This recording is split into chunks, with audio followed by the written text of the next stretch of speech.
بسم اللہ الرحمن الرحیم الحمدللہ رب العالمین وصلی اللہ علی محمد وآلہ الطیبین الطاہرین المعصومین اما بعد فقد قال اللہ سبحانہ وتعالی فی کتابہ الکریم بسم اللہ الرحمن الرحیم شہر رمضان الذی انزل فیہ القرآن ھدی للناس وبینات من الہدی والفرقان۔ خداوند متعال قرآن مجید میں ارشاد فرما رہا ہے،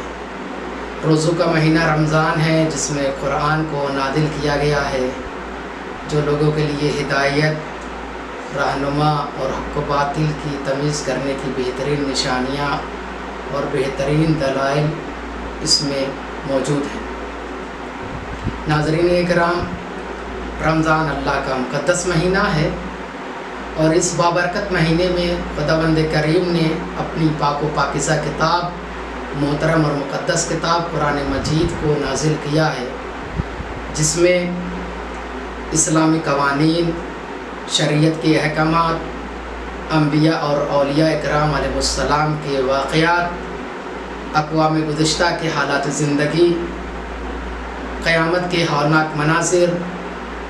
اور اخلاقی، سیاسی، سماجی، اقتصادی زندگی بسر کرنے کے آداب و احکام اور اپنی توحید کے اعلان کے ساتھ محمد اور اہل بیت محمد علیہ السلام کے فضائل اور کمالات کا ذکر کیا ہے، تاکہ انسانیت الہی تعلیم اور دستور و قوانین کو جان کر کامیاب و کامران زندگی بسر کرے۔ ناظرین اکرام، جہاں قرآن نے ہمیں تمام چیزوں کے بارے میں بتایا ہے، تمام چیزوں کے آداب اور احکامات بیان کیے ہمارے لیے، وہیں پر قرآن مجید ہم کو اپنی تلاوت کرنے کا طریقہ بھی بتا رہا ہے کہ ہمیں قرآن کی تلاوت کیسے کرنی چاہیے، کس طریقے سے قرآن کو پڑھنا چاہیے۔ اس کے لیے سورہ نحل آیت نمبر 98 میں خداوند متعال ارشاد فرما رہا ہے، فَإِذَا قَرَأْتَ الْقُرْآنَ فَاسْتَعِذْ بِاللَّهِ مِنَ الشَّيْطَانِ الرَّجِيمِ۔ اور جب تم قرآن کو پڑھو، قرآن کی تلاوت کرو، تو شیطان مردود کے وسوسوں سے خدا کی پناہ طلب کرو۔ سورہ نحل کی آیت نمبر 98 قرآن کے طریقے کو بیان کر رہی ہے کہ قرآن کو کیسے پڑھنا ہے، کس طریقے سے قرآن کی تلاوت کرنا ہے، کیونکہ صرف قرآن کے مضامین کو پرثمر ہونا کافی نہیں ہے، بلکہ ضروری ہے کہ ہمارے وجود، روح اور فکر کے ارد گرد جو رکاوٹیں موجود ہیں ان کو دور کیا جائے، تاکہ پرثمر قرآن کے مضامین کو سمجھا جا سکے۔ لہٰذا ہم کو قرآن پڑھنے سے پہلے اپنے ارد گرد رکاوٹوں کو دور کرنا پڑے گا۔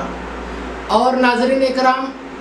اس کا مطلب اصلاً یہ نہیں ہے کہ قرآن پڑھنے سے پہلے ہم اعوذ باللہ من الشیطان الرجیم کو پڑھ لیں، نہیں، بلکہ اس مفہوم کو ہمارے مزاج، اخلاق اور روح میں شامل کرنا شرط ہے، اور اس جملے کا ذکر ہمارے اندر ایسی حالت بنائے جو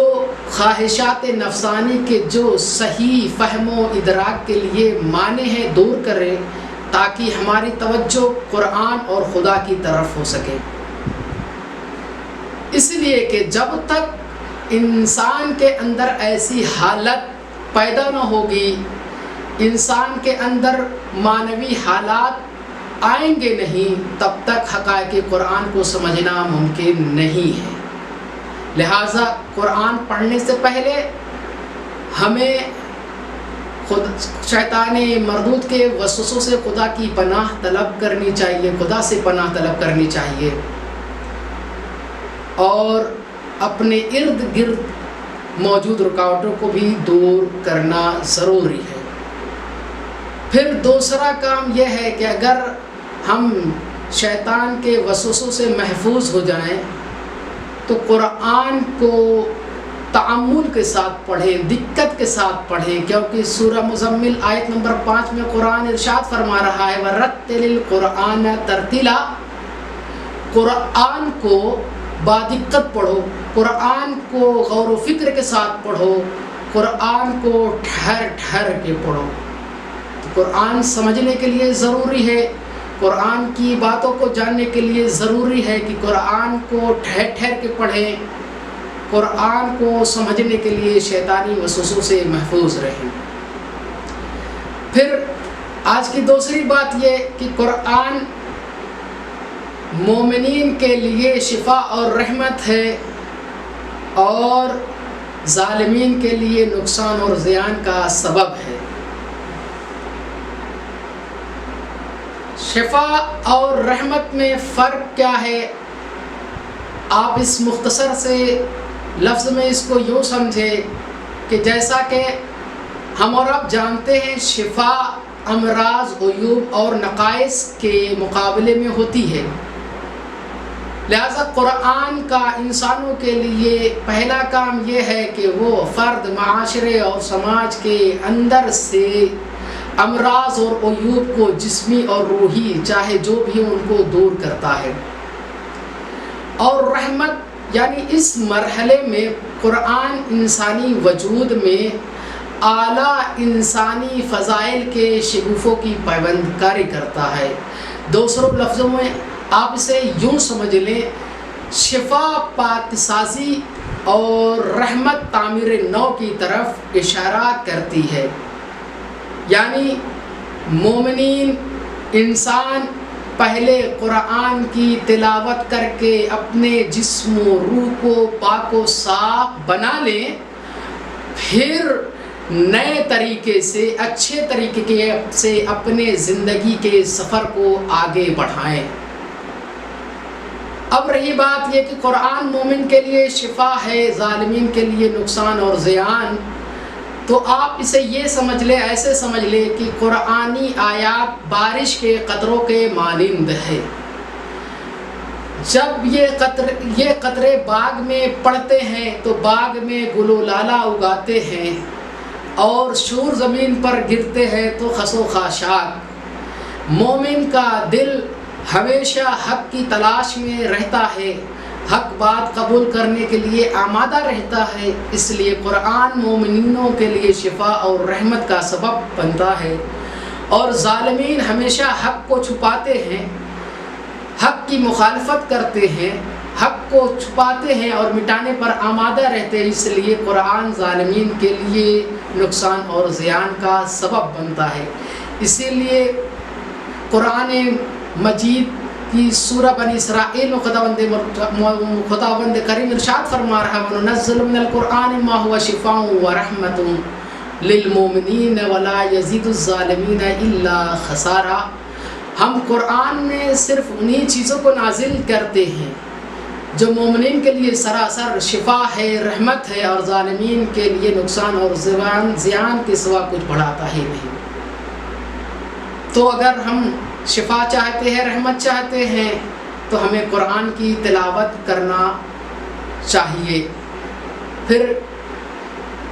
نبی پاک حضرت محمد مصطفیٰ صلی اللہ علیہ وآلہ وسلم نے ارشاد فرمایا ہے خیرکم من تعلم القرآن وعلمہ، تم میں سب سے بہتر وہ ہیں جو قرآن کا علم حاصل کرتے ہیں اور دوسروں کو اس کا علم بتاتے ہیں۔ یا دوسری جگہ دوسری حدیث میں نبی پاک صلی اللہ علیہ وآلہ وسلم ارشاد فرما رہے ہیں نوّروا بیوتکم بتلاوت القرآن، تم اپنے گھروں کو تلاوت قرآن کے ذریعے سے روشن اور منور کرو۔ امام علی علیہ السلام قرآن کی فضیلت بیان کرتے ہوئے قرآن کی تعریف میں، قرآن کی تلاوت کی مدح میں نہج البلاغہ خطبہ نمبر 198 میں ارشاد فرما رہے ہیں تعلموا القرآن فإنه أحسن الحدیث، قرآن کا علم حاصل کرو کیونکہ یہ بہترین کلام ہے۔ وَتَفَقَّهُ فِيهِ اور اس میں غور و فکر کرو. فَإِنَّهُ رَبِيعُ الْقُلُوبِ کیونکہ یہ دلوں کی بہار ہے. وَاسْتَشْفُوا بِنُورِهِ اور اس کے نور سے شفا حاصل کرو. فَإِنَّهُ شِفَاءُ الصُّدُورِ کیونکہ یہ سینوں کے اندر چھپی ہوئی بیماریوں کے لیے، امراض کے لیے شفا ہے. وَأَحْسِنُوا تِلَاوَتَهُ اور اس کو بہتر طریقے سے، اچھے طریقے سے، احسن طریقے سے اس کو پڑھو، اس کی تلاوت کرو.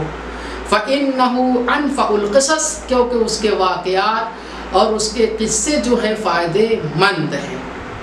تو یہ ائمہ اطہار علیہ السلام اور معصومین علیہ السلام نے قرآن کے فضائل کو ایسے بیان کیا ہے اور اس کی اس طریقے سے تعریف کی ہے. اور رمضان مبارک کو قرآن کی بہار کا مہینہ کہا گیا ہے. لہٰذا ہم اس ماہ مبارک رمضان میں زیادہ سے زیادہ قرآن کی تلاوت کریں تاکہ قرآنی باتوں سے، الہی قوانین سے ہم فیضیاب ہو سکے اور ان سے فائدہ اٹھاتے ہوئے اچھی اور بہتر زندگی بسر کر سکے. لہٰذا اگر ہم چاہتے ہیں ہمارے گھر روشن اور منور رہیں، ہم شیطان کے وسوسوں سے محفوظ رہیں، ہم الہی شفا اور رحمت سے دور نہ ہوں بلکہ شفا اور رحمت ہمارے قریب رہے، ہم پر رحمتیں برستی رہیں، تو ہمارا وظیفہ ہے، ہمارا فریضہ ہے کہ ہم زیادہ سے زیادہ قرآن کی تلاوت کریں، زیادہ سے زیادہ قرآن کو پڑھیں اور قرآن اور اہل بیت علیہم السلام کے دامن سے متمسک رہیں اور ان کے دامن کو مضبوطی سے پکڑے رہیں تاکہ دنیا اور آخرت میں کامیاب و کامران رہیں. والسلام علیکم ورحمۃ اللہ وبرکاتہ.